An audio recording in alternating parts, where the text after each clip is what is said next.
اعوذ باللہ من الشیطان الرجیم بسم اللہ الرحمن الرحیم رب اشرح لی صدری ویسر لی امری واحلل عقدۃ من لسانی یفقہوا قولی ربی یسر ولا تعسر وتمم بالخیر اللہم فقہنا فی الدین ربی زدنی علما۔ سورۃ البقرہ آیت 181 لفظی ترجمہ۔ فمم پھر جو کوئی بدلہ بدل ڈالے اس کو، بعدا بعد ماں اس کے جو سمیعہ سن چکا اسے، فإنما تو یقیناً اسمہ گناہ اس کا علی الذین ان لوگوں پر ہے جو یبدلونہ بدلیں اس کو، ان اللہ یقیناً اللہ تعالیٰ سمیع سب کچھ سننے والا، علیم سب کچھ جاننے والا ہے۔ با محاورہ ترجمہ۔ پھر جو اسے بدل ڈالے اس کے بعد کہ اسے سن چکا ہو تو یقیناً اس کا گناہ انہی لوگوں پر ہے جو اسے بدلیں، یقیناً اللہ تعالیٰ سب کچھ سننے والا، سب کچھ جاننے والا ہے۔ فمن بدلہ پھر جو اسے بدل ڈالے، کسے؟ ہو کا مرجع وصیت کی طرف ہے کہ جو کوئی اس وصیت کو بدلتا ہے جو کسی کے حق میں کی گئی ہے، بعد ما سمعہ اس کے بعد کہ اسے سن چکا ہو، یعنی اس وصیت کو سمجھ لینے کے بعد، اس کے طریقوں کو، اس کے نفاذ کو اچھی طرح جان لینے کے بعد جو کوئی اس کو تبدیل کرتا ہے، فَإِنَّمَا اسْمُهُ عَلَى الَّذِينَ يُبَدِّلُونَهُ یقیناً انہی لوگوں پر اس کا گناہ ہے جو اسے بدلیں گے۔ یعنی مرنے والے نے تو وصیت انصاف کے ساتھ کی ہو، مگر کوئی با اختیار وارث اس میں ترمیم یا کوئی تنسیخ کر دے، کوئی بھی تبدیلی کر دے، یا چند وارث مل کر وصیت کو اپنے حق میں تبدیل کر لیں تو وہ سب گناہ گار ہوں گے، اور وصیت کرنے والا وہ تو اللہ کے اجر کا مستحق ہو گیا کیونکہ اس نے انصاف کے ساتھ ہی وصیت کی تھی۔ وصیت کرنے والا ان کے اس گناہ سے بری ہے، اس نے صحیح وصیت کی تھی، اگر گواہوں نے بعد میں وصیت میں تحریف اور تبدیلی کی تو اس کا وبال اور اس کا بوجھ انہی پر آئے گا۔ پھر فرمایا ان اللہ سمیع علیم یقیناً اللہ تعالیٰ سب کچھ سننے والا اور سب کچھ جاننے والا ہے۔ لہٰذا جس نے بھی وصیت کی، اللہ تعالیٰ وصیت کرنے والے کی وصیت کو سنتا ہے، وہ علیم ہے، بدلنے والے کی نیت کی تبدیلی کا بھی علم رکھتا ہے، لہٰذا سمیع و علیم سے ڈر کر وصیت بدلنے سے باز رہو۔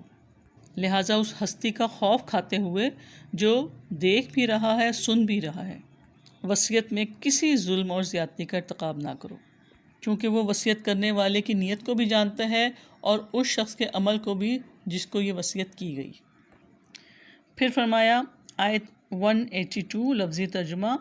فمن پھر جو کوئی خافا ڈرے، من موسن وصیت کرنے والے سے، جنافن کسی قسم کی طرفداری، او اسمن یا گناہ کا، فاصلح پس وہ صلح کروا دے، بینہم درمیان ان کے، فلا تو نہیں، اسما کوئی گناہ، علیہ اس پر، ان اللہ یقیناً اللہ تعالیٰ غفور بے حد بخشنے والا، رحیم نہایت رحم کرنے والا ہے۔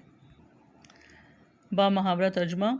پھر جو کوئی وصیت کرنے والے سے کسی قسم کی طرفداری یا گناہ سے ڈرے، پس وہ ان کے درمیان اصلاح کروائے تو اس پر کوئی گناہ نہیں، یقیناً اللہ تعالیٰ بے حد بخشنے والا، نہایت رحم والا ہے۔ فمن خافا من موسن جنافن او اسما پھر جو کوئی وصیت کرنے والے سے کسی قسم کی طرفداری یا گناہ سے ڈرے۔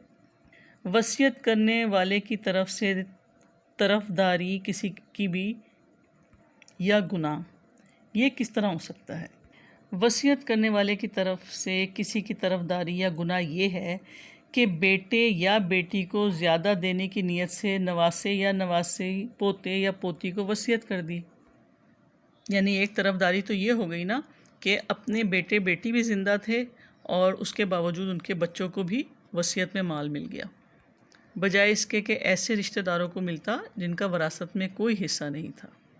اور طرفداری کئی قسم کی ہو سکتی ہیں، مثلاً کسی رشتہ دار کی طرف زیادہ مائل ہونا اور دوسرے کی حق تلفی ہونا۔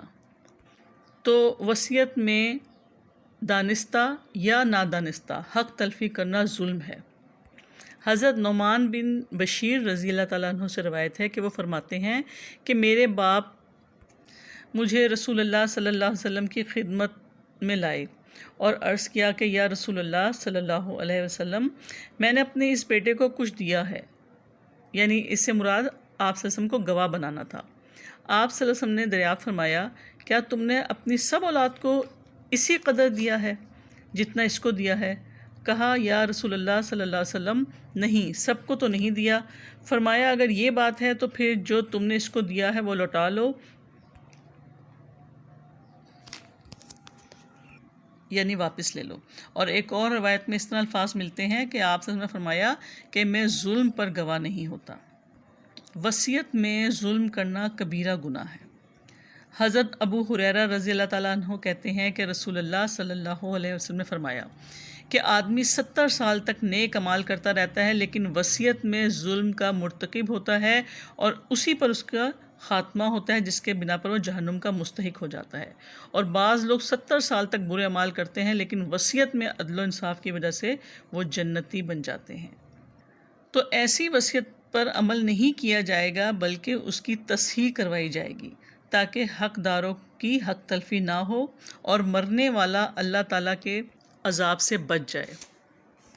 وصیت کا بدلنا بڑا گناہ ہے اور اس میں کتمان یعنی وصیت کو چھپانا بھی داخل ہے، لیکن اگر اس میں کسی کی حق تلفی ہو یا کوئی شریعت کے خلاف بات ہو، مثلاً شراب پلانے کی، ناچ نچوانے کی، کسی قبر پہ چراغاں کرنے کی یا میلہ عرس وغیرہ کرانے کی، تو ایسی وصیت کا تبدیل کرنا واجب اور ضروری ہے۔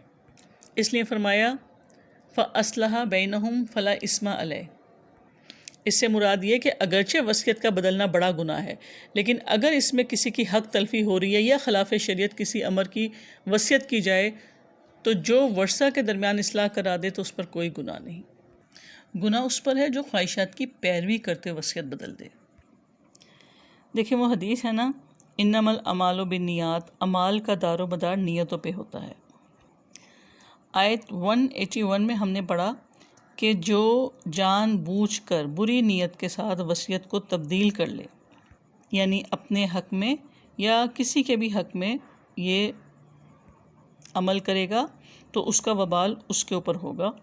لیکن اس آیت میں اللہ تعالیٰ فرما رہے ہیں کہ اگر کسی کو یہ اندیشہ ہو اور وہ دیانتداری کے ساتھ یہ رائے دے کہ وصیت کرنے والے نے ٹھیک وصیت نہیں کی بلکہ بے جا جانبداری کا مظاہرہ کیا یا کسی کی حق تلفی کر کے گناہ کمایا، تو پھر فَأَصْلَحَ بَيْنَهُمْ، تو اس طرح کے اندیشے کے بعد کسی نے ورثہ کو جمع کیا اور ان سے کہا کہ دیکھو ان کی وصیت تو یہ تھی لیکن اس میں یہ زیادتی والی بات ہے، اگر تم متفق ہو جاؤ تو اس میں تبدیلی کر دی جائے۔ تو اس لیے اللہ نے فرمایا فلا اسم علیہ، تو اس پہ کوئی گناہ نہیں، یعنی ایسی بات نہیں ہے کہ اس وصیت کو ایسا تقدس حاصل ہو گیا کہ اب اس پہ کوئی تبدیلی ہی نہیں کی جا سکتی، بلکہ باہمی مشورے سے اور اصلاح کے جذبے سے وصیت میں کسی بھی قسم کی کوئی تغیر یا تبدیلی بھی کی جا سکتی ہے۔ پھر فرمایا ان اللہ غفور رحیم، یقیناً اللہ تعالیٰ بخشنے والا رحم فرمانے والا ہے۔ یعنی اگر کوئی وصیت کرنے والا بھول کے یا جان بوجھ کر کوئی گناہ کی وصیت کر گیا تو کوئی بھی اگر اس کی اصلاح کر لیتا ہے تو اللہ کی رحمت اسے ڈھانپ لے گی اور وہ بے حد بخشنے والا ہے۔ اور اگر اصلاح کی کوششوں کے باوجود کوئی کمی، خطا اور خرابی رہ گئی تو وہ نہایت رحم والا ہے۔ اور اس طرح ممکن ہے کہ وصیت کرنے والے کا گناہ بھی اللہ تعالیٰ معاف فرما دے۔ سبحانک اللہم و بحمدک، نشہد ان لا الہ الا انت، نستغفرک و نتوب الیک۔ السلام علیکم و رحمۃ اللہ وبرکاتہ۔